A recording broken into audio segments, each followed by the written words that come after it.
Can we close down the door, ask people to come in? We will start just right now.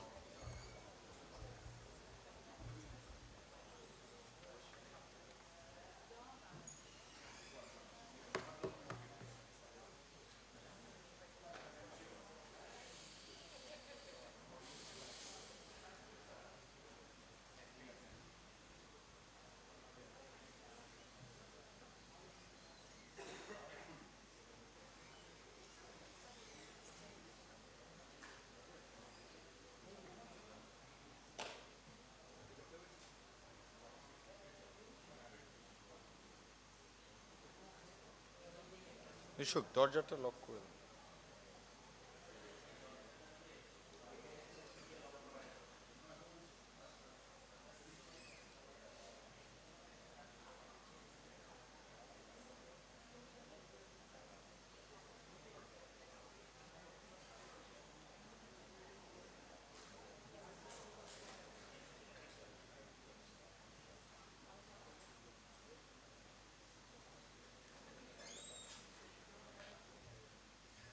Hello, good evening, everyone.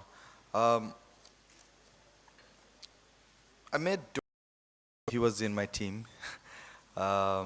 because we had to look 80,000 photographs in 3 days, and it was quite a scary experience. But being judged there, it really made me think the meaning and the politics of documentary photography and also photojournalism, where we are heading. And I felt that a lot of times we're in such a naive stage, and it's easy for me to understand it from Bangladesh, because we don't neither have New York Times, we don't have Paris Match, we don't have National Geographic, we don't have these big corporations. And this whole idea about documentary photography is going to places and pretending that we are saving the world. I think we need to look at critically. And one of the few people in this industry who is keep asking questions to these taboos, values, and morals. Donald is one of them.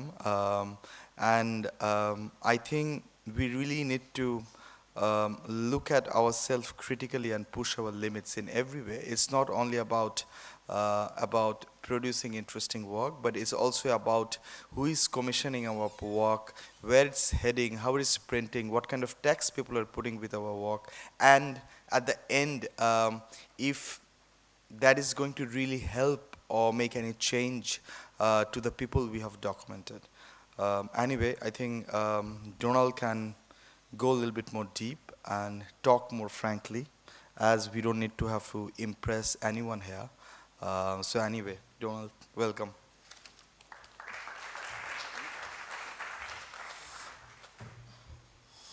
Okay, yeah, thank you, Wasif. It's great to be here. I mean, I've heard so much about this festival from colleagues and such around the world, and it's nice to finally be here. And I explicitly remember that experience, those 3 days with Wasif in Amsterdam, judging the World Press Photo Contest, and it sort of was an epiphany moment for me. I mean, I think my own work was already consciously shifting anyways and sort of searching to find another way to examine what it was that I was doing or what documentary photography can be. Why does it have to be a certain specific way? Why are there so many rules? Why is there sort of a decorum there? And it was just sort of shocking because you just start seeing everything that gets represented in very, very, very, very, very basic ways. I didn't see anything to me that was sort of, well, I can't say anything because I think in the end there was actually some great work, but it just sort of revealed to me that it's, the world that I came from was very dogmatic, and ever since then I've been sort of, I guess, incessantly or insistently sort of re-inquiring into what it is that I do. So I thought, because Interrogations is being shown here, I thought it might be a good idea, because I know what one of the questions is going to be, and I'll ask it for myself right now. Is it staged? Is it real? It's real, and I think in order to sort of understand how these pictures became real, we need to sort of go on a little bit of a journey to sort of get to that point. I was teaching a workshop at Pathshala this week, and that was sort of the main key was that this idea of process, that you need to go somewhere in order for something to be revealed. I should say I would like to thank Pathshala for my nice scarf. I've never actually owned a scarf before, but it feels very nice. And I see everybody else having nice scarves here, so I've finally been indoctrinated into the scarf realm. Well, exactly. I always sort of resisted wearing a scarf because it was such a sort of badge of honor within the photojournalism world that I'm going to embrace it. It does feel good, actually. So, anyways, I just thought I would like to start with a very important quote, which is this quote. And it's sort of the one thing in my life that has kind of triggered everything I've ever done ever since. And it's kind of a way for me to kind of understand what it is that I want to do and why I do it and where I can go. So it's a simple quote. It's, "Those people don't have any butter." And you might think, what's he talking about? I have no idea. But when I was 11 years old, I was driving with my father in the car, so it would have been about 1983, and I remember it was winter time, and I'm from Canada, so it was cold out. We were in the car, and we were driving by an ice hockey arena, and he leaned over. There was a big sign sort of outside. I don't quite remember what the sign said, but it was something like, "Welcome players of the Soviet Union Ice Hockey Federation," or something like that. There was a tournament happening. And we were driving along, and he leaned over to me, and he whispered into my ear, and he sort of pointed out the window, and he said, "Those people don't have any butter." And I looked like, what do you mean they don't have any butter? How could they not have any butter? That's an incredibly stupid thing to say, and I was sort of shocked because at that point, you know, when you're 8, 9, 10, 11, 12, you think your parents are probably pretty sophisticated, pretty smart, pretty with it, and this was sort of the first moment, where I realized maybe my parents aren't necessarily the sort of all-seeing eye. There is some kind of vulnerability within them, but also it really made me sort of question, well, who wouldn't have any butter? It's sort of a basic right and it's a basic need. But I also just understood the very sort of simple judgment that my father had sort of imposed on this entire nation. And so he said, "Any butter?" And as I said before, I was born in 1973, so a little bit of historical background. At this time, it was sort of the peak of the Second Cold War, I guess you could say. It got incredibly hot with Reagan and Andropov and Chernenko, nuclear missiles. All of these things were sort of just becoming old enough to sort of look at the news magazines, see what's sort of happening, and be able to pick up on this tension between those people over there and these people here. It was sort of this real us versus them.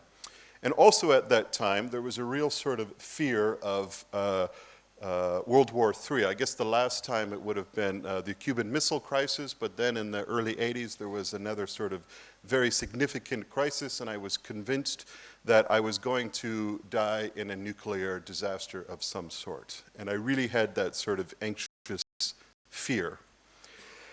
And then one day in 1986, I was about 12 or 13, and I was out with pneumonia for about 3 or 4 months, and the only thing I could do was lie in my bed and listen to the radio.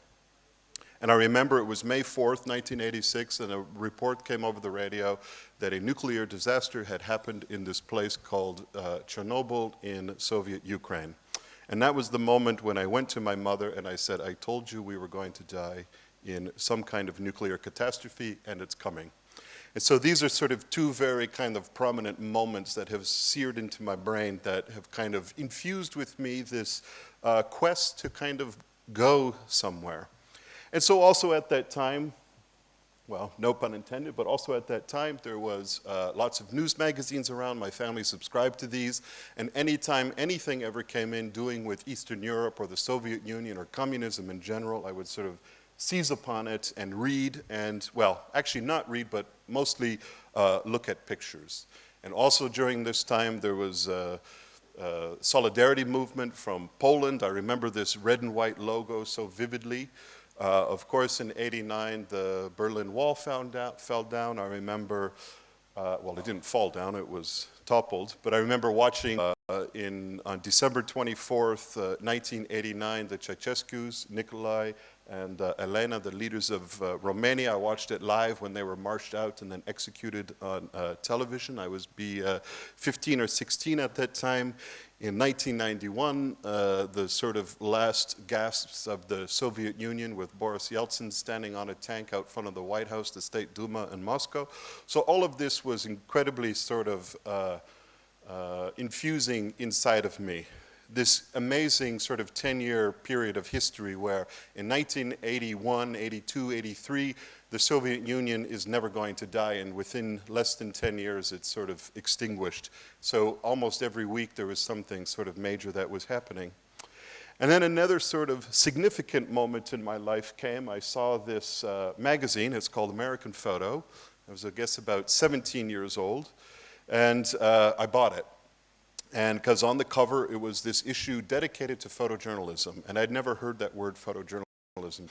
This is an interesting thing. What is this all about? And I had kind of had a camera. I was kind of taking pictures and such, but I never really knew what photography was. Was it even a profession? Do people actually do this for a living? They actually can have a camera and go somewhere. And this is sort of the first moment where I connected these pictures of the Cold War to an actual pursuit. And I saw this article. This is about a photojournalist named Gad Gross who was killed in the first Iraq War.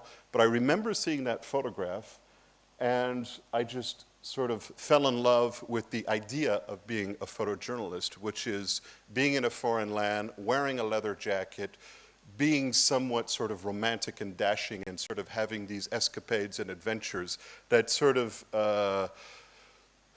adventurous spirit had sort of has always sort of been captured in me, and so I started seeing photojournalism as this kind of swashbuckler who goes around the world and sees things and moves on to the next place. But at that time, I guess I was a somewhat sensitive child, so I was also interested in art, and I studied at a sort of special art school. And there I could study painting and sculpture, film, animation, anything that we were, textiles, etc., ceramics, all of these things. And I wanted to study photography, but specifically photojournalism. I didn't know about documentary photography. I'd never even heard of that word before. And when I was about to apply to universities, I wanted to go to some photography programs in Canada. I asked my photography teacher, I said, Robert, should I apply to this school or to this school? And I remember he looked at me sort of very puzzling, and he said, no, neither. You suck as a photographer. And that's a direct quote. It sounds a little harsh, but he said, neither. You suck as a photographer. I don't recommend you pursue this. And I thought, oh, I guess he's right. So that day, I walked to the dean's office. I said, I'm leaving photography. I'm not interested in it anymore. I put a camera away. And for about 10 years, I didn't touch photography again. So I was about 17 or 18 years old. I went to art school, very typical sort of art school existence. And also during my art school days, it was sort of the early to mid-90s, then the Yugoslav wars happened. And that was also very somewhat fascinating to me. Again, seeing these images, everything I think I've done in my life has sort of been based on these kinds of historical images that get presented through the news media, and I can sort of distill it into some kind of capacity. And so at that time, there were these photographs from the Yugoslav war. And I specifically remember these two iconic towers in Sarajevo, you know, with the snipers, and it was shelled and it was on fire and such. So some of my work was somewhat related to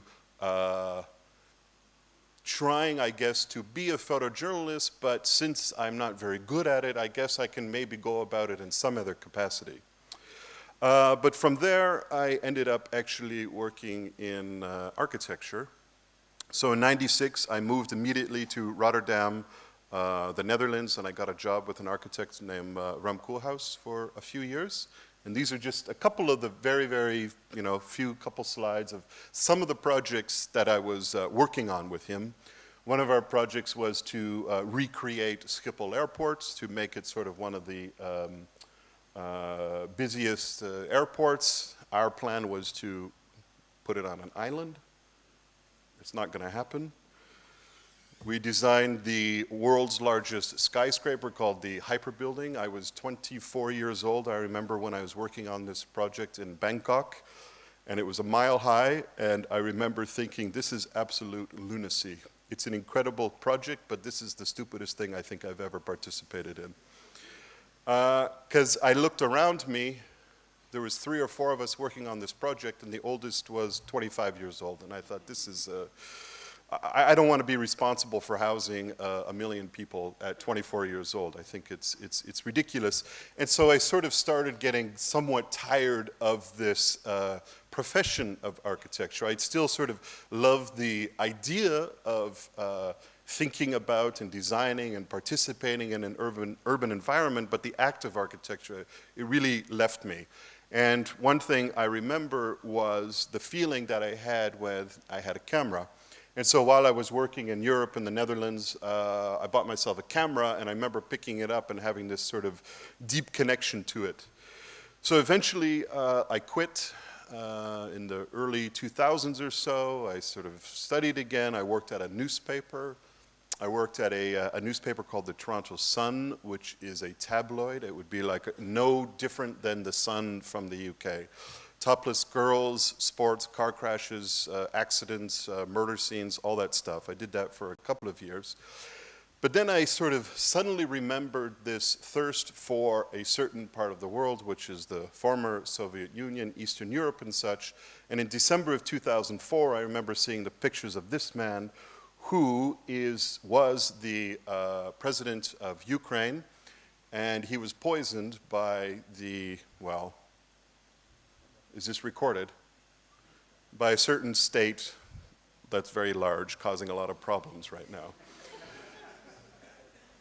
And this is a picture after his dioxin poisoning, and I just remember seeing that photograph and saying, you know what, I have to go. And this was the Orange Revolution. This is the time where, the first time where Ukrainians said, okay, we need to sort of rise up. We're sick of corruption. We're sick of these oligarchs. We're sick of all this. Let's take to the streets and try to sort of change something.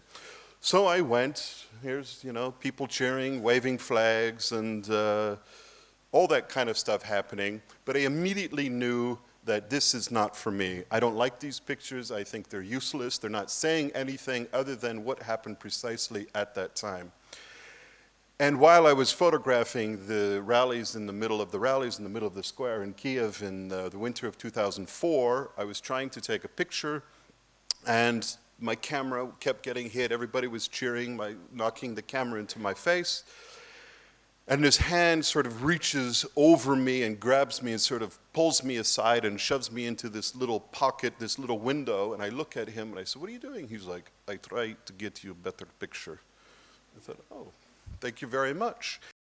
Vova, who was sort of just watching me, and he wanted to sort of practice some of his English. But I remember he said to me, he goes, if you really want to know what's happening, why these people are on the streets, you need to come here. You need to go to the east. So I said, let's go.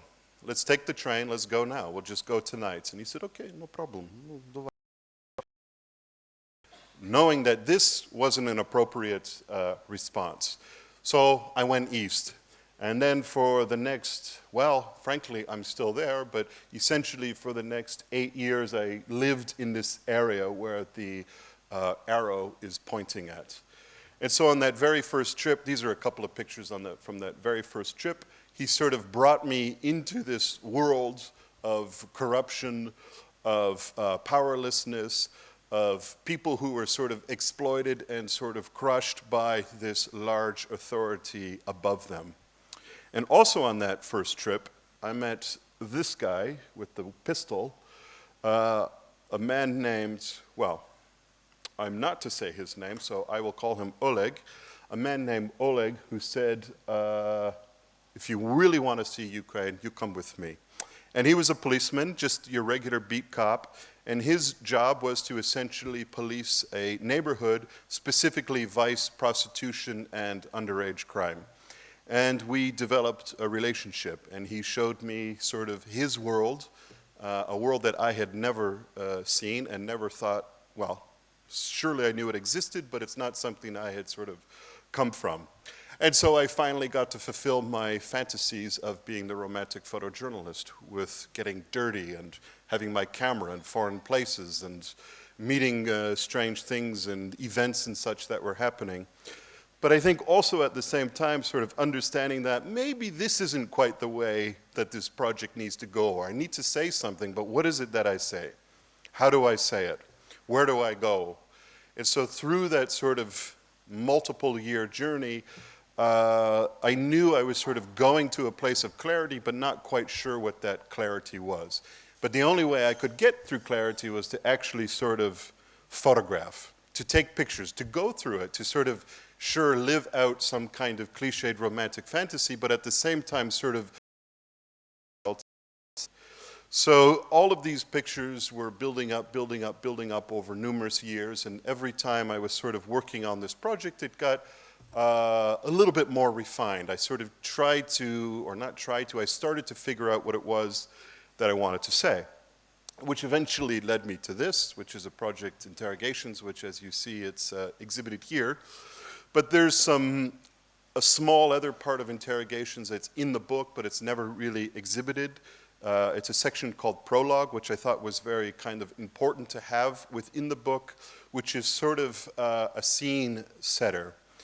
And I did realize at one point that I can't make this a project about Russia and Ukraine, but I can make it a project that is somewhat, hopefully, universal, which is why I'm glad it's being exhibited here in Dhaka, because I would like to think that there are similar themes and similar sort of responsibilities and thoughts that we have no matter where it is that we go. And there was a profound moment for me, actually, when I was working on Interrogations. I was still shooting in a very sort of, classical reportage way, with the camera sort of working in the environment, making relationships, traveling, going inside places, trying to find friendships and such. But sort of two things happened to me. One of my trips to Kiev, I was flying home, and my friend brought me to the airport in Kiev. And as I was crossing the streets, the zebra stripes, I had my luggage, I was walking, and out of the corner of my eye, I saw a big black Mercedes sort of rumbling down the way. And I thought, well, it's okay. I'm a pedestrian, so I have priority because I'm the most vulnerable. And he came and sort of took me out at my legs, and he actually ran me over. So I fell, and I was quite mad. I thought, that's kind of not very cool. And he got out of his car, and he started shouting at me, what do you think? And I was shouting at him, who do you think you are? And my friend said to me afterwards, you can't yell at him, do you know who that is? You can't yell at him like that. I said, well, I don't care who he is, does he know who I am? And I thought that was sort of an interesting moment, because I suddenly realized that the vulnerable are the ones that get consumed. And that this sort of, one thing we've been talking about in the workshop is the inverted pyramid, but in this case it's a real pyramid, that those at the top are the ones that sort of have this acquisition of power. And that's when I also sort of realized that it's not an idea of currency, money, but the currency is power. And if I have this power, then I can control whatever it is that I like. And I guess me being the still naive Canadian, assuming that white lines painted on a road mean that I actually have some kind of safety net built around me, was quite collapsed. And then actually on that same trip, when I was home, there was a very famous case in Canada where the Prime Minister's pilot, this is going to sound terrible, but the Prime Minister's pilot was also in charge of one of the Air Force bases, but also turned out to be a serial rapist and murderer. And they eventually arrested him, and on the evening news one night, Peter Mansbridge said, and now let's watch the interrogation of Commander, I forget his name, Russell Kelly, maybe? And I thought, oh, okay, this is going to be interesting, because at this time I was sort of within this world of interrogation. I really wanted to sort of know more about it. And it was fascinating to see, because the news anchor would sort of give a play-by-play of how the police and the accused were sort of operating. And when this pilot came into the interrogation room, he was only coming in for questioning. He wasn't a suspect. But I noticed immediately, and Peter Mansbridge said the same thing, the policeman said, note how the policeman places the chair in the room. A chair is a symbol, or not a symbol, a chair is a device of power. It's a device of control. And that basically who controls the space controls the sort of dialogue. And I immediately perked up, because one of the things that Oleg and the other policemen did in the interrogation was always use the chair as a sort of weapon. Sometimes they would place a chair in the middle of the room and maybe put a bag on it, and then the accused would come in and they would say, take a seat. So the accused would take the bag off the chair and go to sit down, and the policeman would say, no, no, no, no, no, no. I didn't say you could move the bag. Well, where do I sit? Sit. So immediately there was some kind of tension being built. And this was exactly the same thing that was happening in this Canadian interrogation. And then there were other things, the way that the policeman might stand, or he might sit, he might sort of lean above. So using space, but also using physical presence to kind of manipulate and to intimidate the accused. And I thought, well, if I can go from Ukraine, one of the most corrupt nations on the planet, and go to Canada, probably one of the most boring and safely functioning countries on the planet, and yet they still have these very similar ideas, I understood that maybe what I'm really trying to discuss is about this acquisition of power. And what happens when the policeman comes up to you and says, give me your documents? What happens when there is this sort of relationship when somebody has something and somebody doesn't have something? That, to me, I found a very kind of tenuous position to examine. So anyways, a lot of these pictures are from all across Ukraine, all across Russia. One thing that I did start to understand is this difference between a domestic space and, or I should say a domestic landscape, and an external or exterior landscape. And the difference, what I understood, in Russian, they sort of have a slang, большая zona, big zone, versus malenkaya zona, small zone. And the small zone means at home. It means your domestic world. It means the sort of space that is immediately around you. It could also mean comfort, but it can also mean sort of imprisonment. And big zone is actually the term for prison, but it also means sort of what's outside, what is sort of beyond what you don't know, these things that are sort of vulnerable. So I was really kind of interested between these incredibly intimate spaces, but then also this sort of vast landscape that can either consume you or can give you so much. And that was kind of the initial, I guess, beginnings of this project. And when I was working on interrogations, which we'll get to in a little minute, I sort of was also coming out and realizing that maybe this way of photographing was very limiting, because what can I say? It's just me sort of appearing in a place with a woman lying on a couch.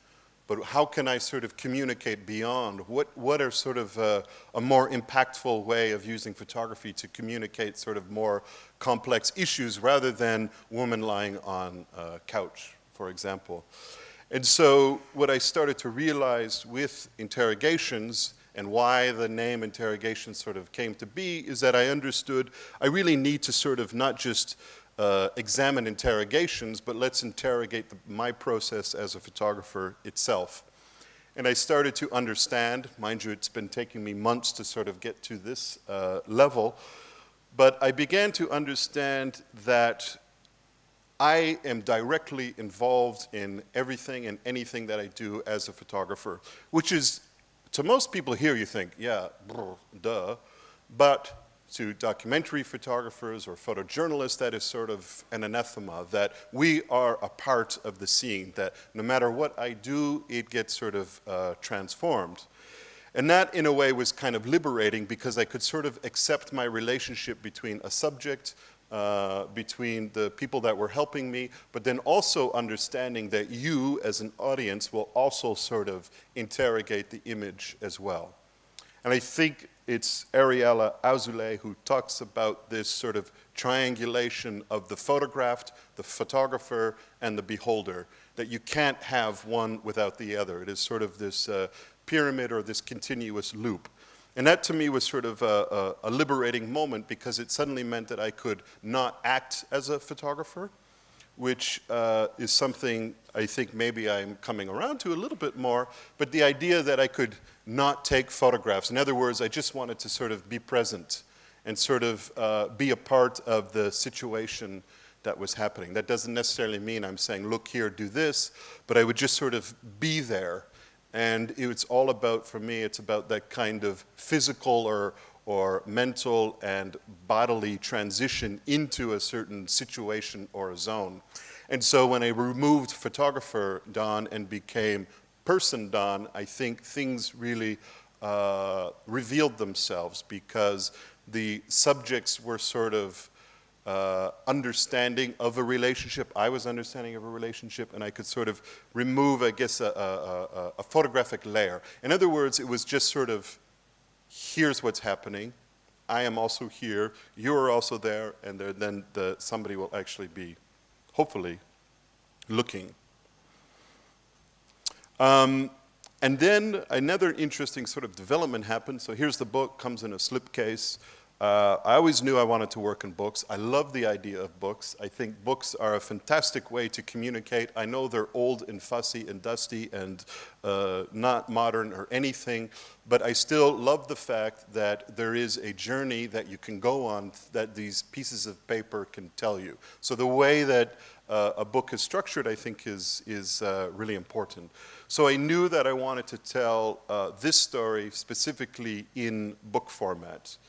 And so, as I said, it begins off with 26 photographs from a prologue, and then there are 52 interrogation photographs that are just laid out in this manner. But when I was working on the dummy, I was working with a great Dutch designer named Toon van der Heijden from Amsterdam. And he said, "You're crazy, man. Your story is right here. This is it. It's just in the interrogations itself. Why do we need all this other stuff?" And at the time, I was really only seeing interrogations as a chapter, as sort of one chapter of many. And it sort of crushed my ego for a while because that meant I had to sort of discard 7 years of photography down the drain and tens and tens and tens of thousands of photographs for 52 photographs, and that was it. And that, again, is sort of the photographic ego, I think, speaking there. But I suddenly realized that that was sort of a great moment that I could release myself from all of this methodology of how I thought documentary or photojournalism could be and go to the understanding of the story that I wanted to tell. And now who cares how you tell the story as long as the sort of, I guess, visual relationship to the story is always servicing the story and not the other way around, which is something that I find terribly tragic. And with Wasif in the World Press photo judging, that's what I felt, is that we, the photographers, were dictating how a story should be told, and the story wasn't working the other way. And now I have a complete understanding, and it sounds hokey, but when I'm working on something, the story sort of whispers in my ear and it says, you know, you should really do this. And I think, yeah, you think? Yes, yes, make video, whatever, it doesn't matter. And that I realized that photography is a wonderful tool, but it doesn't mean that it has to be bound to any kind of stricture or guidelines and such. And then also realizing that it takes time to sort of make something. And as I said before, I was still in Ukraine. I probably will never leave. I don't live there anymore, but it's still very much a part of me. But to be able to sort of release from this past, I think was a very nice sort of way forward. And then sort of skipping way ahead very quickly, because I know we're somewhat running out of time. But that was Interrogations. And as I said, that was basically an 8-year project. I lived in a very small town, not very small, I guess 200,000 people in the middle of eastern Ukraine. When I first went there, I didn't speak any Russian. By the time I left, I spoke pretty good Russian. I had to hang out with Oleg, the policeman, drinking vodka, getting drunk, going to saunas, you know, him calling me at 3 a.m., saying, oh, let's do this. And after a while, it just became so sort of overwhelming. I remember some advice that was given to me once, and maybe I took it a little bit too seriously or a little bit too literally, where a friend said, you know, you just need to be there. You need to be a part of it. You need to sort of live it. And I said, yeah, I think it's actually good advice. But I went completely into the rabbit hole, and I think I got a little lost at some point, where I got so sort of absorbed within this community that I lost sight of maybe what it was that I was doing, who I was, etc. I didn't have a nice van like Lois with a bed in the back and everything. It was sort of a crappy, cold apartment, etc. And so I really needed to kind of purge myself of this violent life that I led for about 8 to 10 years. Psychologically violent, but actually physically violent, and it was a bit much. And so one day I was just kind of thinking back to my grandfather, who was a fantastic storyteller, and I remembered this amazing story that he told me about these 9 commandos who had to cross the English Channel, go to the beaches of Normandy and meet with French resistance fighters. And their mission was to take sand and soil samples from the beaches, bring it back to England, and then have it tested to see if the beaches of Normandy could handle the world's largest invasion that history had ever seen, and with it, the liberation of Western Europe. And I remember that story because at the end of that story, he then pulled out of his pocket and he said, "This is the sand that we brought back." And then he tucked it back into his pocket, turned his back on me and walked away, and I thought, grandfather is amazing. But the wonderful thing about my grandfather is that I never know which story was true and which story was false. Where does truth lie? Where does it go? What does this story even mean? So one day I actually kind of came across this article, and so I thought, why don't I be the 10th commando? And I'm going to go to the beaches of Normandy, and I am also going to collect my own sand samples, just like my grandfather had done 75 years previously. And then I had the idea, well, I guess we should analyze it. So I had the idea to hook up with a physicist at Queen's University in Kingston, Ontario, and together we put the sand under the microscope and began examining what was actually there. And what we learned was that the beaches of Normandy still have microscopic fragments of shrapnel. And this can be seen in the color blue in these images here. So every time you see a blue image, it is a piece of shrapnel. So I'll just show you a few of the microscopic images, things that we found, and talk a little bit about this project. And the reason I kind of wanted to do this project, as I said before, was I wanted to do the antithesis of interrogations. I didn't want to talk to anybody. I didn't want to have to answer a phone. I didn't even want to have a camera. So when I went there, I didn't bring anything with me except my body and some plastic bags and a spoon, and I walked every day for about 10 days, scooping up all of these sand samples. And it was one of the most fantastic, liberating, amazing experiences I've ever had, because I could sort of be released from these pressures of doing this thing that I thought I wanted to do. And then also not really caring about the visual outcome, but let's just go on this journey of exploration and let's see what can come of it.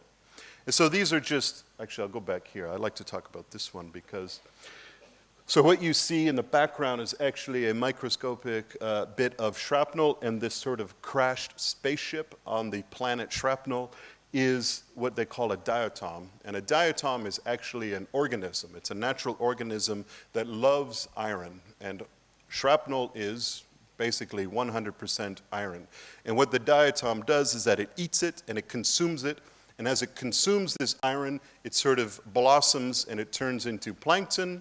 Plankton then becomes essentially algae, and algae is the life of the sea. And I love this kind of circular metaphor that through these mechanisms of death come these great sort of heroes of life. So our war becomes a completely different narrative, which I found really kind of interesting for me.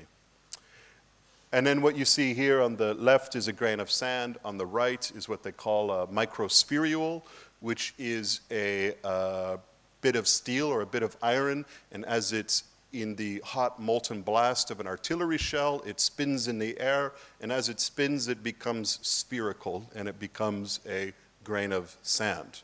And these are just some other typologies, I guess, of microspherules.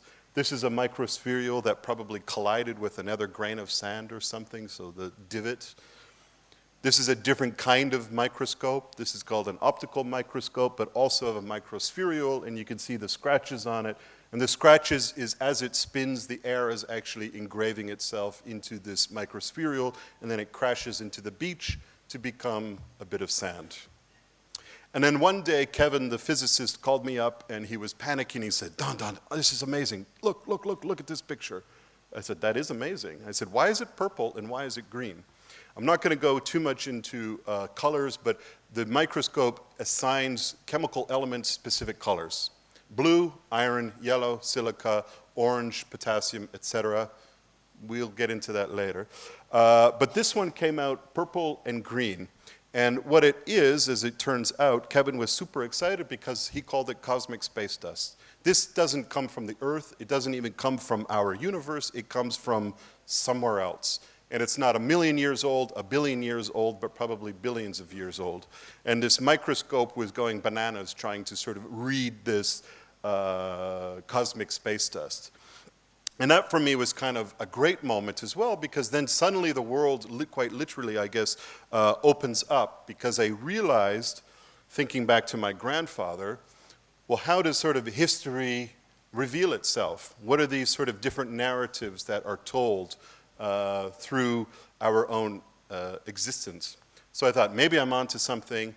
I decided to pick up my camera again, but this time I'm still sort of very reticent of dealing with people. I sold all of my cameras. I bought a digital medium format camera and just sort of started photographing the landscapes of Normandy. But the idea with this was sort of these traces that get left behind. This is now 75 years after the invasion. There are no crashed airplanes or soldiers on the beach and such, but what I liked was sort of the transformations again of history. So just looking at sort of one day of time and sort of seeing what happens in the immediate future, what will happen in the grand scale of indefinite time way down the road. Going back to my grandfather, I tried to research this story that he told me about the commandos. And I don't know, there's not much out there. So I thought, hey, maybe Grandpa wasn't being quite truthful, but maybe his memory is also foggy. So maybe why don't I sort of recreate his journey as a commando that was leading up to the invasion of D-Day. So I had the idea to sort of make these dioramas, these models, which again is a sort of another investigation into the story of one day, which is June 6, 1944. So now kind of pulling apart a narrative of 24 hours in history and trying to sort of see it from many different ways. And then lastly, you know, at the beginning of the talk, I was mentioning how I am, I guess, a romantic 12-year-old boy at heart. One thing I love is movies and cinema. I used to love watching war movies. And so I was really sort of struggling with how can I need to sort of give the history behind D-Day. At 1:03 a.m., the first commandos landed behind on Cannes Beach, that kind of thing. But I thought, I can't tell this story with text, with words, because that would sort of be going against my idea that stories are always sort of evolving. So anyways, I ended up coming up with the idea of watching 42 World War II movies from the 1950s and 60s, sort of old Hollywood films, some French films, German films, and then I re-edited all the film stills together to sort of recreate the story of the invasion of D-Day, and then also mixing in archival material as well. So there's some archival material, there's some archival films as well. And I like the idea, the clash is sort of what is real, what is not real, what can I actually remember, what don't we remember? You know, the last sort of point I will make with this slideshow is that Kevin said to me, he goes, it's amazing because this shrapnel, long after the Anthropocene has consumed us all, this will be the final fragments of our humanity, our microscopic bits of conflict. That is going to be sort of our remembrances, not just of conflict, but also of industry. And I thought that was a sort of interesting concept because it looks at the infinity of time. So I look at something from 5 years, 75 years, but what happens when you look, I don't know, at 1,000,000 years, 1,000,000,000 years? To me, it sort of blows my mind. So that's the end of the show. Thank you.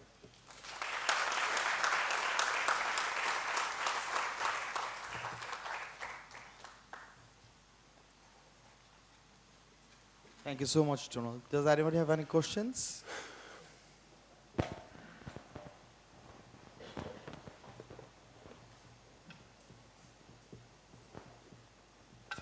They're real.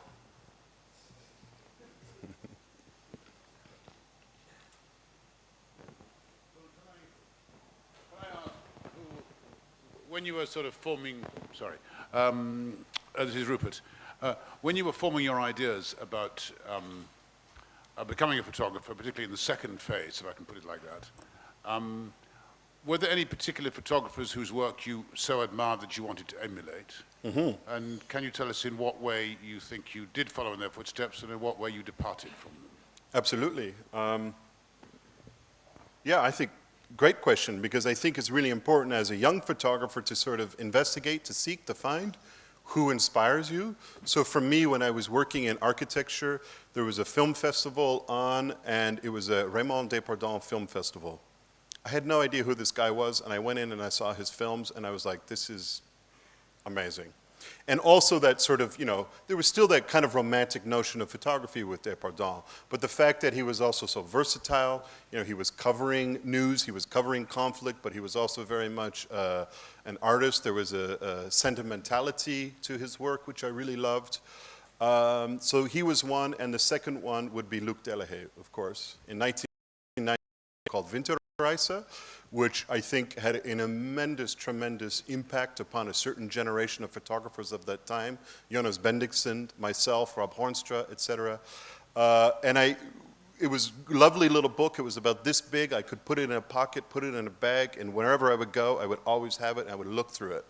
And so when I first started traveling, I wanted to be like Luc. The camera, the sort of, you know, going out there, this kind of almost tragic look on humanity and emulating what he was doing, but eventually, you know, you sort of start drifting away from that because you start forming your own identity, or at least I hope I started to form my own identity.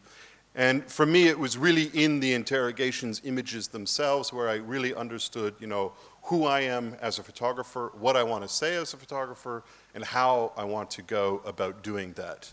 And then I could reflect back and look at Depardon, I could look at Delahaye and understand that they also have something to say, and they have to say it in their way. So again, sort of seizing upon that it's okay to accept me as a creator, which again in journalism or documentary, I think it's changing a lot now, but to really sort of embrace my motivations, embrace this ridiculous sentence of my father at 11 years old, which to me is sort of a catalyst of everything. So that's where I began. I still hold them close, but I don't think I'm anything like them. But there's definitely, I'm part of the family, I guess you could say.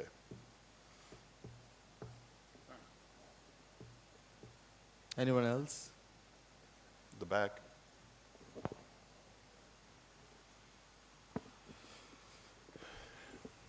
I just say the thing about scarves, they make you very hot. So I don't know if I'm going to adapt this look for much longer.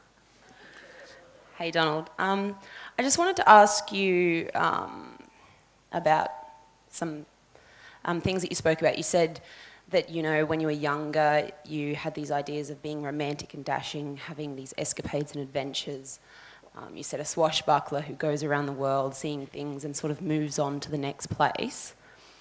And when I first learned about Bachelor in 2010, when Shahidul came to Australia, I thought, really good ethos, the reason behind the school being the locals don't need Western photographers to come to Bangladesh and tell their stories. Mm-hmm. So can you tell us where your standpoint is in between those two? Maybe then, as a young photojournalist, and now, because it may have changed, for this Westerners coming here? Sure. Yeah, no, I think it's absolutely important. And the most important thing to happen, and I think, well, not the most important, but an incredibly important action to happen is the existence of Pathshala. Because Pathshala is creating their generation of photographers that is still very much, I think, a part of the world, but they're also very much a part of their own identity. And I'm absolutely ashamed as a young thing at some of the things that I was photographing, not necessarily uneducated, but I was just sort of following the standard tropes of what I thought I should do. And so I open up the New York Times.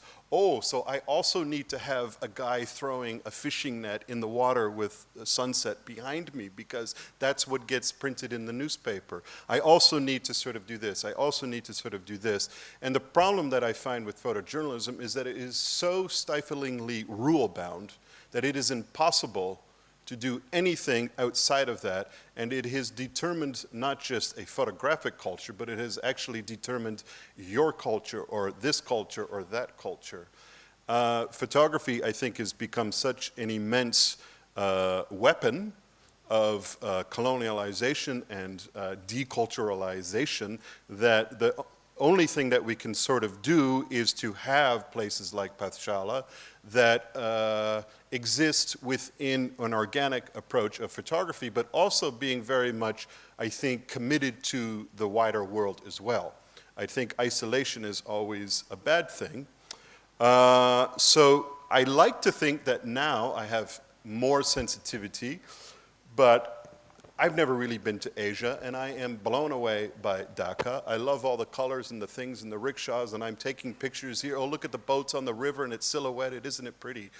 But I also know that I'm just making a pretty picture, and I'm not interested in sort of offering any kind of commentary on that pretty picture of a boat on a river. But I just post it to Instagram and say, I'm in Dhaka. That's it. That's all I'm interested in right now. But with Ukraine, I really feel, because I'm very close to it, I know it. I will never be a Ukrainian. I don't want to be a Ukrainian. But I can say that I know it because I lived it.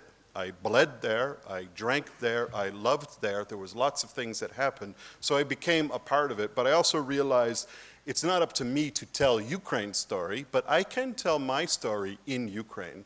And I can sort of channel that world through my lens, filter it somehow.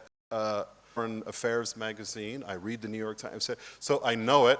And I think the best that you can do is sort of just inform yourself as best as possible. I have huge issues with the representation of Ukraine today in the last 2.5 years since a certain nation maybe might have kind of invaded. With the photography that is happening there, because what it is, it's somebody coming from New York or Dhaka, coming in, photographing, where are the soldiers? Where's the woman crying over whatever? And that really pisses me off because when I was living there, I would go to editors and I would say, here's some work on Ukraine. What do you think? Will you buy it? Can you give me an assignment so I can live? And I remember one quote was, and can I swear? He said, what are you doing in Ukraine? Nobody gives a shit. And then he just sort of closed my book and basically said, get out of my office. And I thought, okay, nobody gives a shit about Ukraine. And now suddenly, you cannot get on a bloody flight from wherever to Kiev without bumping into a photojournalist. And I want to say, well, where were you 2 years ago, 5 years ago, 10 years ago, 20 years ago? Why are you suddenly here now? The only reason you're here now is because there's sort of some sort of hyper sense of exoticism that you are, and I totally get it, because I was also as I said before, I am at heart a 12-year-old boy, and there's nothing more that I want to do than dash around the world exploring. And I understand that sort of sensibility, but what bothers me as well is that there's no sort of acknowledgement of it, and there's no sort of acknowledgement of the limitations of photography to actually say, this is an issue in Ukraine. Yes, there's news. There are artillery strikes, and there are people dying, and that absolutely needs to be covered. And not just Ukrainians need to cover that, but we all need to sort of cover that. But the problem I have is the sort of romance that infuses itself into the photographer. This is sounding all very cynical and terrible, and I don't mean it to say it that way. And there are some great photographers working in Ukraine and covering that story, but I just find the language incredibly limiting and not challenging, and well, cliched, I guess. And so when we sort of get consumed by this notion of cliche, what are we actually communicating? And then why do you even need to be there? And does news photography even need to be good? Who said news photography has to be pretty pictures or good pictures? That's what I've never understood. Maybe news photography is just sort of a representation of something that is happening at that moment. I don't care if it's shot on a phone or a whatever, a flip, it doesn't matter. I think the documentation is important, but how it gets documented is besides the point, I think. That was the answer? Yes. Anybody else have any questions?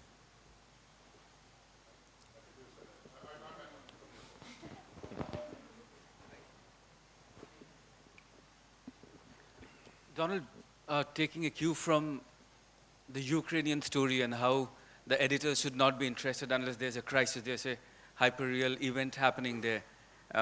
But as storytellers, as photojournalists, as photographers, we do believe that certain stories must be said.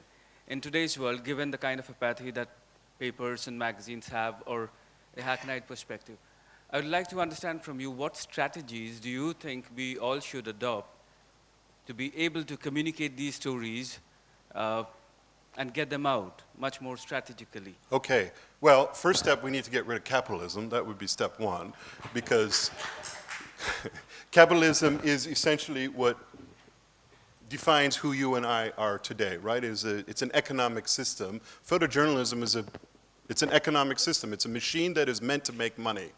And the minute you want to go make money, you can't necessarily actually do anything. So National Geographic, New York Times, et cetera, they're all multinational corporations which exist on the economy of consumption. So if we can sort of remove ourselves from this equation of economy, then I think fantastic stories are going to be able to be told in whichever voice that we so choose to tell that story. Now, okay, then the follow-up question is, well, how do we pay for that? I don't really know, but I do know of a great movie starring Kevin Costner. It's from the mid-'80s. It's called Field of Dreams. A great quote, if you build it, they will come. There is a things and do things and get it seen and get it talked about that exists outside of this sort of control economy.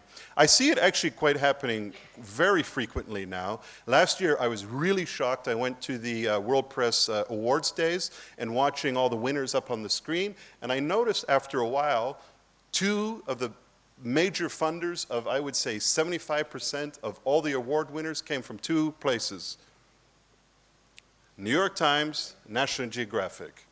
Maybe Stern, a couple of awards, maybe a few freelancers here and there, but the bulk of it came from two sources, New York Times and National Geographic. So you have two determining our view of the world today. So if we can accept them, fine, but if we can also add to that, then I think that's fantastic.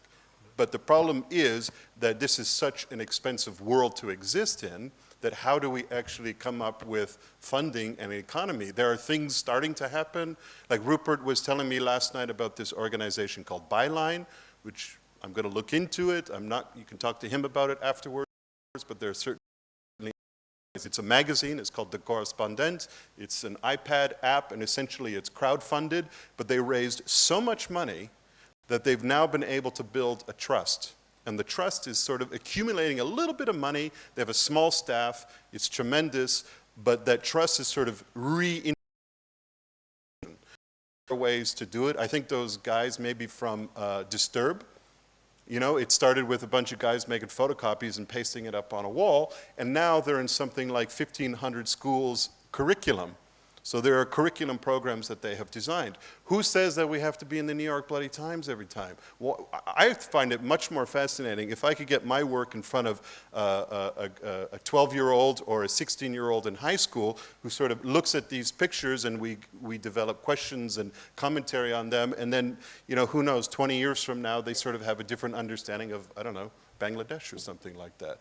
So I just think it's there. I know it's very difficult, and it's easy for me to say kill capitalism. That's not going to happen, but too bad. But I think the best thing that happens is now I can tell the story that I want to tell, and I'll find a way to do it. No problem. I think we have to close here. Man, you have to go back to Amsterdam, by the way. Tomorrow. Anyway, we can take one last question, then we have one last short question, if anybody have.